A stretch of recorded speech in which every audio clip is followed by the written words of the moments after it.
What's up, comic book fans? This is TB Comics coming at you again in the month of January. And I have a thick stack of comics to show you. Just like a big comic boomerang, I'm coming back at you to smash you in the face and give you some comic book covers that I hope you enjoy and appreciate. Anyway, let's get stuck in and see what I've got in store for you boys and girls. First up, coming from the big one, DC Horror Presents. It's a little bit dark in here. I'm very sorry about the lighting. But anyway, I hope you can see these lovely comic book covers. Anyway, DC Horror Presents.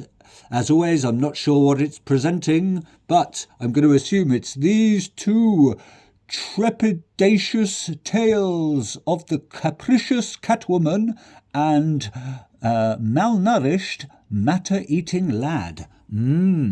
What's going to happen, eh? Who knows? Funnily enough, it's got the Green Lantern on the front cover, though, but no mention of a Green Lantern story. How strange! Anyway, this is coming from the creative team such as, Patton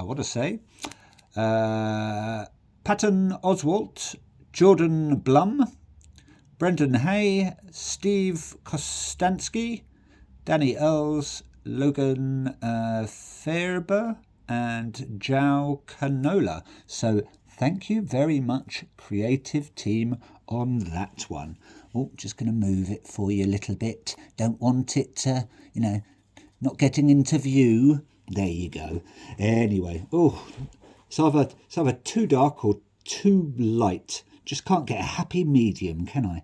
Anyway, let's persevere. Next up.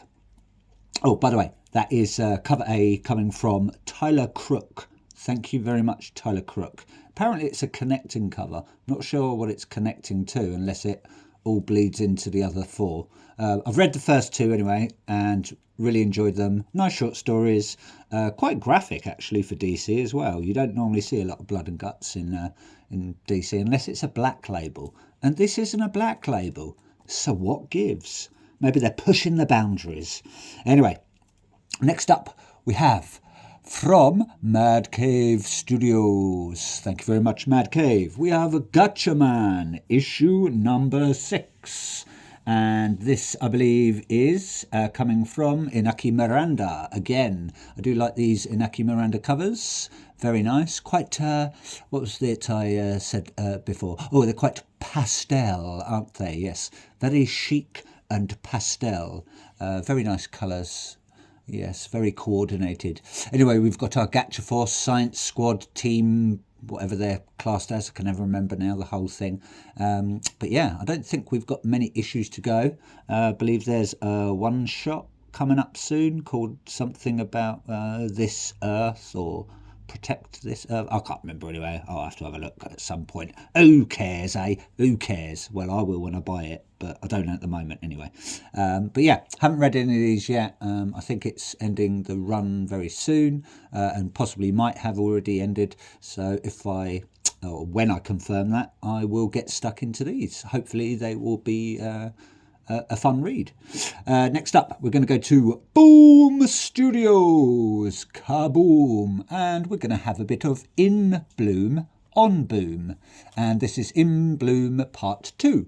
Don't know a lot about this, just bought it for the crazy front covers and the sort of body horror look about it. Haven't heard much, but it's not like I've really investigated. I'm not Sherlock Holmes, crikey. But this is coming from Michael W. Conrad and John J. Pearson. Thank you very much, creative team, on that one. And that, I want to say, is... I believe it is cover A, because I think I'm getting... no, that's cover B, coming from Olivetti. So thank you very much, Olivetti, for that one. Looking forward to reading these when either the first arc or the run's finished. But do like this cover. Got some weird mutant sort of... is it quadriceps, quarter snips? quadrupeds, or I don't know, where the mushrooms take over the host sort of thing. But yeah, looks good. Nice bit of body horror. I do like a good horror comic, so can't grumble with that one. Hopefully the story is going to be awesome. Next up, still on Boom Studios, but we have got. I'm just going to get the right cover. Don't want to rush myself and grab wrong covers, do I? World Tree is back. Hello, World Tree, coming from Tanyan, Blanco, Belair, and Bidika. I want to pronounce that as. This is issue number 12, and that, my dear comic book lovers, is, I want to say, that is cover, that's cover B, coming from Sweeney Boo. What a nice name, Sweeney Boo. We've got our main protagonist there, our villain. I can never remember what she's called now. I used to know. I haven't read any of these yet, so I will do it at some point. But always love these World Tree covers. The artwork's great. Looks like she's sort of broadcasting on a very static, erratic TV screen or something, very sort of nearly pixelated. But she's got her knife. She's going to get some blood or some flesh. Who knows? I think this is going into sort of going back and how she became Thea, I want to say, I think, from what I remember. Quote me if I'm wrong anyway, down in the comments. I always like a bit of quoting.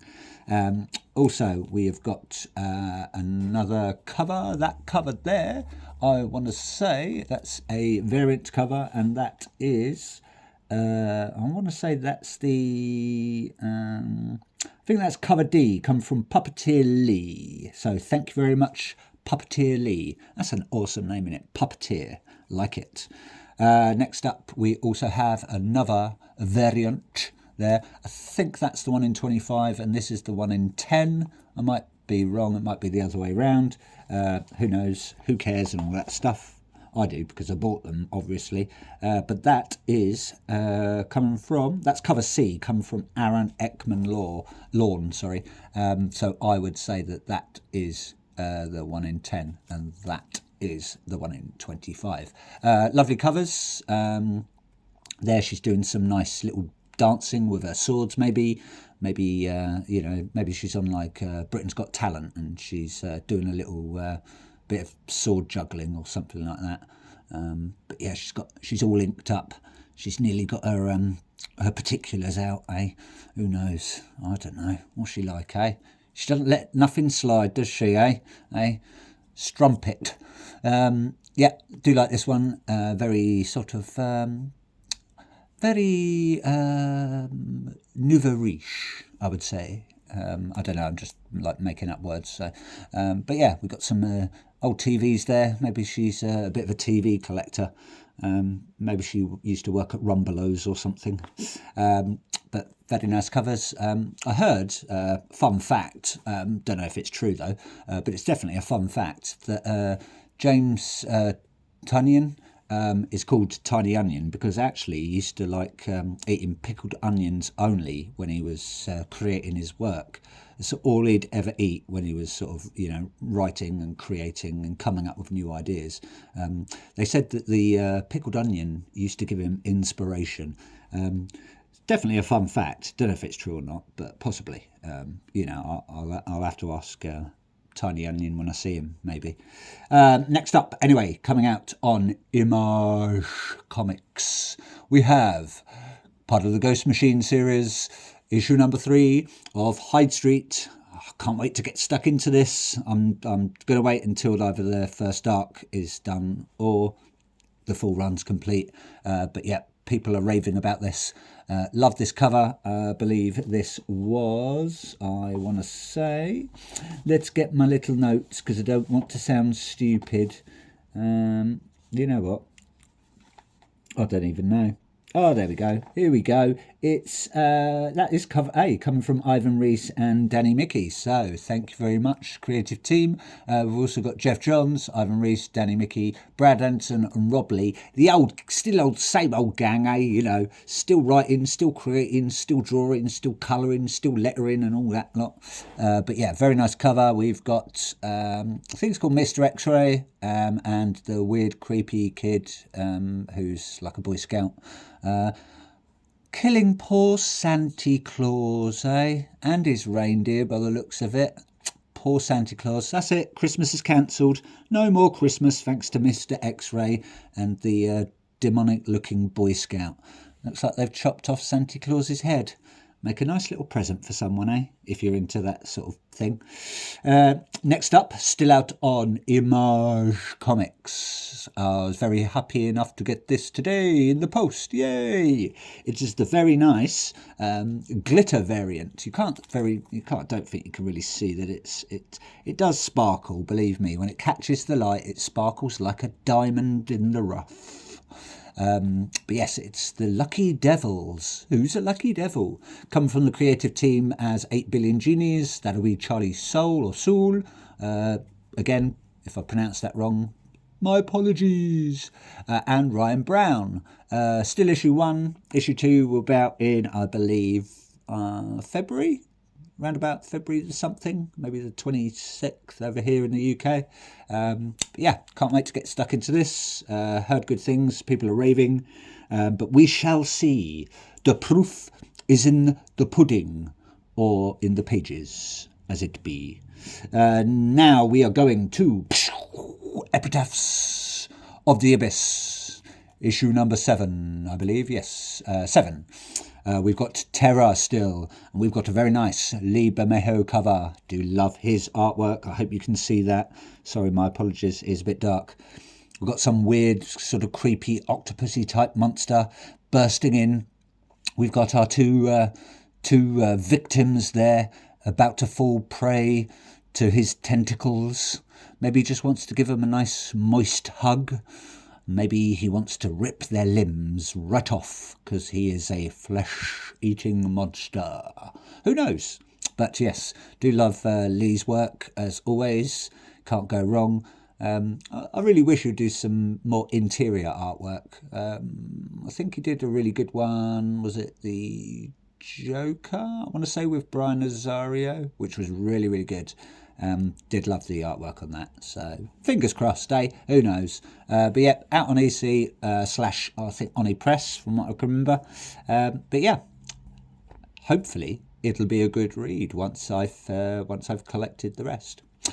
Still with Epitaphs on the Abyss, and still the same issue, but I've got a nice different variant there. Some jolting tales of tension. We've got Skelly Bones. We've got an intrepid explorer with his lantern. We've got someone behind him in a little beanie cap, looking quite scared. Maybe they are just at a skeleton party and they've burst in at the wrong time. But yes, it's in the EC tradition, so it'll be all short stories, as you well know. Same issue, but a different variant. I believe 1 in 10, 1 in 25. I think, that quote me if I'm wrong, I believe that's coming from, I want to say Jay Stevens, and that one there, a very nice sort of a vampiric cover there. She's ready to suck her blood.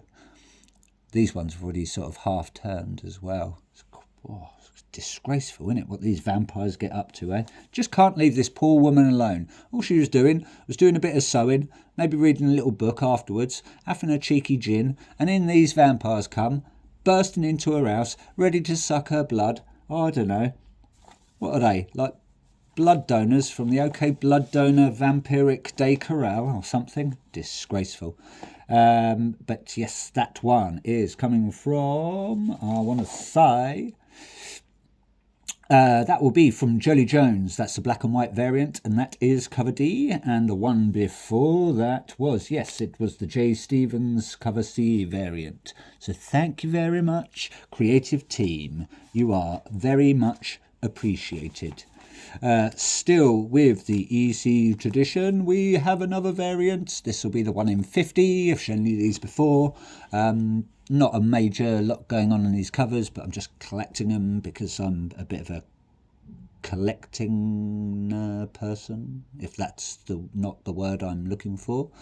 I'm a bit of a perfectionist. That one, unfortunately, came with a tiny little spine tick there, so I might have to send it back and get a replacement copy. But anyway, not to worry. Short stories, same sort of cover. We've got the bear trap, we've got the weird ghouly thing, we've got skulls with candles, we've got bottles of magic or poison, and we've got a man with a hood and some sort of obelisk there. I do like that word, obelisk. It's very, very good. But yeah, archive edition. And also, I've got a nice archive edition of the newly released Cruel Kingdom. This will be the issue 1. This time we've, instead of those things, we've got different things. We've got an EC crest, we've got a key, we've got a treasure box, ooh, jewels. We've got a flaming sword, we've got an axe, we've got someone wearing a weird mask. Maybe they're into some sort of tribal god worshipping. Who knows? Who cares? Probably those people, if they're worshipping their god, as you do. But anyway, that's it from me. One more fun fact before I go. Did you know that apparently, or so I'm told, it may not be true, but the Flash, yes, the character The Flash, was actually going to be a different character. He was supposed to be, and they sort of ummed and ahed about this, old Gardner Fox and Harry Lampert. They ummed and ahed about some guy wearing a trench coat and just going around flashing people. Now, I don't know how true that is, but I think that would have made for an interesting comic. But we get the Red Speedster, or the Scarlet Speedster, or the Mauve Speedster. I don't know which one's going to be better, but it would be a select audience, wouldn't it, if it was some guy in a raincoat just doing his weird business. Anyway, that's it from me. I hope you enjoyed it. Please keep watching, please keep liking, please keep subscribing, me old comic book governors. Thanks very much. Ta-ta for now, and go away.